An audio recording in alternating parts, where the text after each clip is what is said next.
Sir ದಕ್ಷಿಣದ್ದು ಯಾರು ಮಾತಾಡ್ತಿದ್ದು? ಇಲ್ಲ, ಇನ್ನು ಚುನಾವಣೆ ದಿನಕ್ಕೆ ಘೋಷಣೆ ಆಗಬೇಕು, ಹೈಕಮಾಂಡ್ ತೀರ್ಮಾನ ತಗೋಬೇಕು. ಈ ಸರಿ ಮುಸ್ಲಿಮ್ಗೆ ಕೊಡ್ತೀವಿ ಅಂತ ಏನೋ ಹೇಳಿದ್ರೆ ಅಂತ ಯಾರು ಹಿಂದೆ ವಿಡಿಯೋ ತೋರಿಸಿ ಏನೋ ಮಾತಾಡಿದಾರೆ. ನಾನು ನೋಡಿದೆ ಮಾಧ್ಯಮದಲ್ಲಿ, ಶಾಮನೂರು ಶಿವಶಂಕರಪ್ಪಾಜಿ ಅವರು ನಾನಿರೋವರೆಗೆ ನನಗೆ ಆಶೀರ್ವಾದ ಮಾಡಿ ಅದಾದಮೇಲೆ ಮುಸ್ಲಿಂ ಸಮುದಾಯಕ್ಕೆ ಕೊಡಬೇಕು ಅನ್ನೋದನ್ನು ಹೇಳಿದ್ದಾರೆ ಅನ್ನೋದು ಮಾಧ್ಯಮದಲ್ಲಿ ನೋಡಿದೆ. ಆದರೆ ಈಗಿನ ಕಾಲದಲ್ಲಿ ನುಡಿದಂತೆ ನಡ್ಕೊಳ್ಳೋರು ಯಾರಿದ್ದಾರೆ?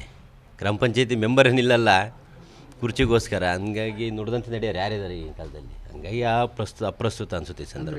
ಈಗ ಕಾಂಗ್ರೆಸ್ನಲ್ಲಿ ಒಂದು ಸಂಪ್ರದಾಯ ಇದೆ, ಏನಂತಂದರೆ ತೀರ್ಕೊಂಡ ಶಾಸಕರ ಮನೆಗೆ ಕೊಡಬೇಕು ಅನ್ನೋ ಸಂಪ್ರದಾಯ ಇದೆ. ಆದರೆ ಆ ಸಂಪ್ರದಾಯ ಸಿಂಪತಿ ಕಾರ್ಡ್ ಇಲ್ಲಿ ಪ್ಲೇ ಆಗಲ್ಲ, ಯಾಕಂದರೆ ಆಲ್ರೆಡಿ ಅವ್ರ ಮನೇಲಿ ಒಬ್ಬರು ಸಚಿವರು ಒಬ್ಬರು ಸಂಸದರಿದ್ದಾರೆ ಅಂತ ಮುಸ್ಲಿಂ ಮುಖಂಡರು ವಾದ ಮಾಡ್ತಾರೆ. ಸರಿ ಇದೆ, ಈಗ ನಾನು ಭಾಳ ಸರಿ ಪರಿಶೀಲನೆ ಮಾಡಿದೆ, ನಾನು ಹೇಳಿಕೆ ಕೊಟ್ಟೆ, ಅವ್ರ ಕುಟುಂಬದ ಪರವಾಗಿ ಹೇಳಿಕೆ ಕೊಟ್ಟೆ.